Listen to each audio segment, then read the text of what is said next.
দেখুন বন্ধুরা, বকটা কত সুন্দর। গরু তিনটে গরু আছে এখানে, সেই পাহারা দিচ্ছে। হ্যাঁ, ওই যে আবার খাবার ধরে ধরে এই যে খাচ্ছে। দেখছেন কত সুন্দর দৃশ্য। ওই দেখুন, ওই যে বকের শিকার।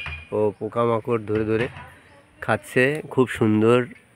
সকালবেলা বক দেখুন, আর গরু মাঠে চড়ে বেড়াচ্ছে, ঘাস খাচ্ছে, দেখতে পাচ্ছেন তো। বক এরকম দেখা যায় না সাধারণত, কিন্তু এই মাঠে আমি দেখতে পেলাম, তাই আপনাদের দেখাবার চেষ্টা করলাম। বন্ধুরা দেখুন কত সুন্দর দৃশ্য। অনেক অনেক অভিনন্দন আপনাদের, প্রত্যেকে দেখছেন। এই যে আর একটা গরু উপাসে আছে, ওই যে ও বসে আছে। ওই যে দেখুন, দেখেছেন মাঠে গরু চড়ছে, ওরা ঘাস খাচ্ছে।